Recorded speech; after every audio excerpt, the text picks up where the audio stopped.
Friends, welcome to Kavitha சமையலறை. இன்னைக்கு நம்ம பார்க்க போகிற ஸ்பெஷல் ரெசிபி நான் வெஜிடேரியன்ஸ்க்கு, பர்டிகுலர்லி மட்டன் விரும்பி சாப்பிட்றவங்களுக்கு ரொம்ப பிடிச்ச ஆட்டு குடல் கறி வறுவல். எனக்கு எப்போவுமே எங்கள் அம்மா செய்கிற குடல் கறி குழம்பு வறுவல் தாங்க ரொம்ப பிடிக்கும். அந்த ரெசிபியை தான் இன்றைக்கி உங்களோட ஷேர் பண்ணிக்க போகிறேன். நீங்களும் மிஸ் பண்ணாமல் இந்த ரெசிபியை ட்ரை பண்ணி பாருங்கள். நல்ல ஒரு பர்ஃபெக்ட் டேஸ்ட்டோட பெஸ்ட்டான குடல் கறி வறுவலை நீங்கள் டேஸ்ட் பண்ணுவீங்க. இது சாதத்தோட கலந்து சாப்பிட்றதுக்கும் நல்லாயிருக்கும், தோசை சப்பாத்திக்கும் நல்லாயிருக்கும். நீங்கள் அதை ட்ரை பண்ணி பாருங்கள். ரொம்ப ஒரு சிம்பிளான ரெசிபி தான், ஈஸியாகவும் செஞ்சிடலாம். வாங்க, அருமையான சுவையான குடல் கறி வறுவல் எப்படி பண்ணுறதுன்னு பார்க்கலாம்.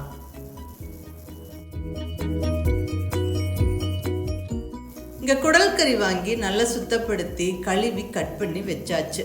குடல் கறி எப்படி சுத்தப்படுத்தணுங்கிற வீடியோ ஆல்ரெடி நான் அப்லோட் பண்ணிட்டேன். இதுக்கு முன்னாடி நான் அப்லோட் பண்ணியிருக்கிற குடல் குழம்பு வீடியோவில் குடல் கறி எப்படி கழுவணும் சுத்தப்படுத்தணுங்கிற அந்த கிளிப்பிங்ஸ் எல்லாம் ஆட் ஆகிருக்கு. வேணுங்கிறவங்க அந்த வீடியோவை நீங்கள் செக் பண்ணி பார்த்துக்கோங்க. இப்போ இங்கே நல்லா க்ளீன் பண்ணி கட் பண்ணி எடுத்து வச்சாச்சுங்க. இப்போ இதை நம்ம ஃபஸ்ட்டு உப்பு மஞ்சள் தூள் போட்டு வேக வச்சிடலாம். குக்கரில் வேக வச்சுருவோம், டக்குன்னு குயிக்காக வேலையாகும். இங்கே குக்கரில் சுத்தப்படுத்தின குடலை சேர்த்தாச்சு. இது கிட்டத்தட்ட ஒரு 1/2 கிலோ இருக்குங்க. ஃபஸ்ட்டாக இதில் கொஞ்சம் மஞ்சள் பொடி போட்டுருவோம். ஒரு 1/4 டீஸ்பூன் மஞ்சள் பொடி சேர்த்தாச்சு. கூடவே உப்பு 1 டீஸ்பூன் உப்பு சேர்த்துட்டு தேவையான அளவு தண்ணி சேர்த்துருவோம். இங்கே 1 டம்ளர் அளவுக்கு தண்ணி சேர்த்துக்கிறேன். நம்ம இங்கே குடல் வறுவல் தான் பண்ண போகிறோம். ஸோ தண்ணி அளவாக விட்டுக்கோங்க. ஜஸ்ட் அந்த குடல் மூழ்கிற அளவுக்கு தண்ணி விட்டால் போதும். நல்லா ஒரு வாட்டி கலந்து விட்டுட்டு இப்போ குக்கரை ஸ்டவ்வில் வச்சு விட்டு மூடியை போட்டு வெயிட் வச்சு விட்டு ஒரு 5 to 6 விசிலுக்கு வேக வச்சிடும். விசில் ஸ்டீம் ப்ரெஷர்லாம் போகிற அந்த டைம் கேப்புக்குள்ளே நம்ம நல்ல ஒரு மசாலாவை வறுத்து அரைச்சிடுவாங்க. ஸோ இருக்கட்டும், இப்போ மசாலா வறுக்க ஸ்டார்ட் பண்ணிடலாம். ஸ்டவ்வில் நல்ல ஒரு அடிக்கணமான கடாய் வச்சாச்சு. இதில் ஒரு 2 டீஸ்பூன் அளவுக்கு எண்ணெய் சேர்த்துக்கிறேன்.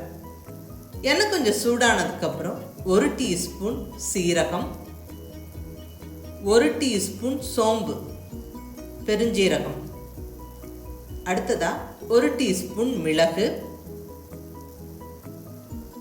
ஒரு 2 துண்டு பட்டை சேர்த்து ஒரு ஃபியூ செகண்ட்ஸ் நல்லா வறுத்து விட்டுருவோம். இந்த ஸ்பைசஸ் எல்லாம் கொஞ்சம் பொரிஞ்சு வரட்டும். இப்போ இதில் ஒரு 8 to 10 பூண்டு சேர்த்துப்போம். அடுத்ததா 1 இன்ச் சைஸ் இஞ்சியை தோல் சீவி சின்ன சின்ன பீசஸாக கட் பண்ணி சேர்த்தாச்சு. இது கூடவே ஒரு 12-15 சின்ன வெங்காயம்.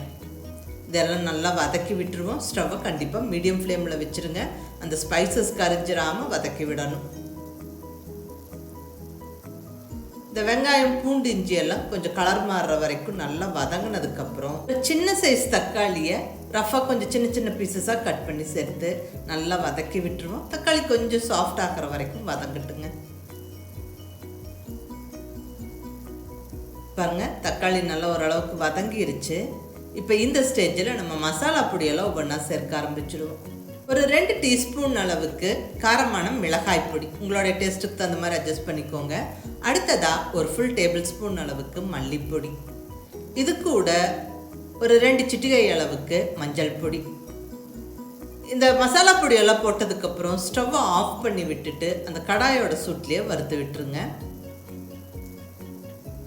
அவ்வளோதான், எல்லாம் நல்லா வறுபட்டுருச்சு. கொஞ்சம் நேரம் ஆற விட்டுட்டு வறுத்த பொருளெல்லாம் கம்ப்ளீட்டாக மிக்ஸி ஜாரில் சேர்த்து கொஞ்சமாக தண்ணி விட்டு நல்லா ஃபைன் பேஸ்ட்டாக அரைச்சிருங்க.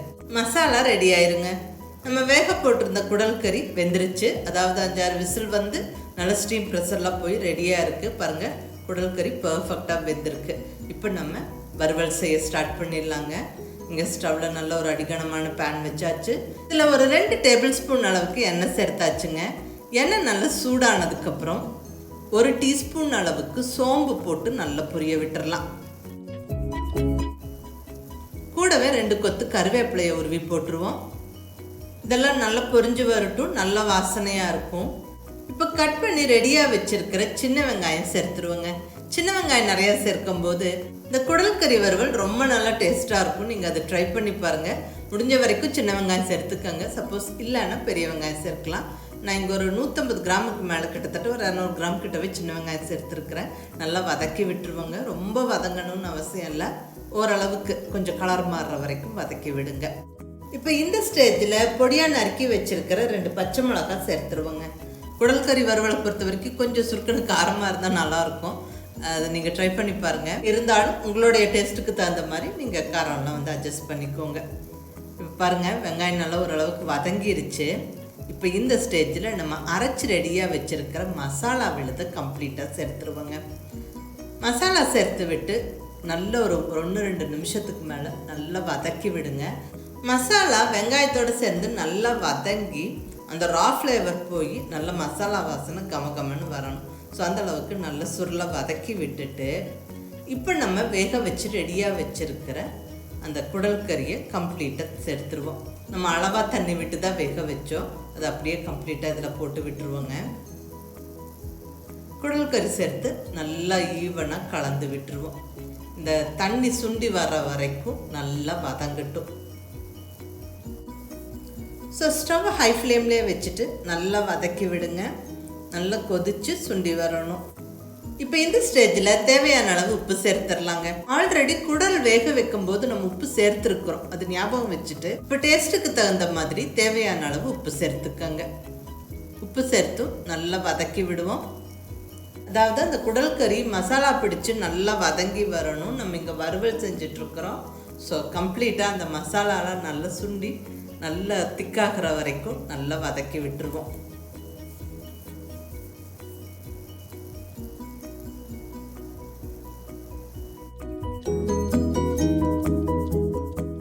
மசாலா நல்லா சுண்டி நல்லா திக்காயிடுச்சு. இப்போ இந்த ஸ்டேஜில் கொஞ்சமாக பொடியாக நறுக்கின கொத்தமல்லி இலையை தூவி விட்டு நல்லா அகைன் இன்னொரு 2-3 நிமிஷத்துக்கு மேலேயே நல்லா வதக்கி விடுவோம். இன்னும் கூட கொஞ்சம் திக்காகட்டும். பாருங்கள், நல்லா எண்ணெய் பிரிஞ்சு வர ஸ்டார்ட் ஆகிடுச்சு. அவ்வளோதாங்க, அருமையான சுவையான ஆட்டு குடல் கறி வறுவல் ஜம்முன்னு ரெடி ஆயிருச்சு. மட்டன் பிரியர்களுக்கு இது ஒரு ஃபேவரட்டான டிஷ்ஷு. வீட்டில் செய்யும்போது அந்த பர்ஃபெக்டாக க்ளீன் பண்ணி கரெக்டாக பண்ணுவோம். ரொம்ப ரொம்ப நல்லாயிருக்கும். மிஸ் பண்ணாமல் நீங்கள் ட்ரை பண்ணி பாருங்கள். இங்கே கொங்கு நாட்டு சைடெல்லாம் இந்த மாதிரி தான் இந்த குடல் கறி வறுவல் பண்ணுவாங்க. ரொம்ப நல்லாயிருக்குங்க. அந்த மசாலா ஃப்ளேவர், அந்த குடல் கறி நல்லா சுண்டை வறுத்து விட்டது, இதெல்லாம் ரொம்ப ஒரு ஃப்ளேவர்ஃபுல்லாக இருக்கும். நீங்கள் மிஸ் பண்ணாமல் ட்ரை பண்ணி பாருங்கள். ஒயிட் ரைஸோடு கலந்து சாப்பிட்றக்கும் டிஃபனோடு சேர்த்து சாப்பிட்றக்கும் ரொம்ப நல்லாயிருக்குங்க. செஞ்சு பார்த்துட்டு எப்படி இருந்ததுன்னு உங்கள் ஃபீட்பேக் சொல்லுங்கள். பிடிச்சிருந்தால் லைக் பண்ணி, ஷேர் பண்ணி, கமெண்ட் பண்ணுங்கள். கவிதா சமையலறை சப்ஸ்கிரைப் பண்ணி என்னுடைய மற்ற ரெசிபிஸும் வீடியோஸும் பாருங்கள். தேங்க்யூ.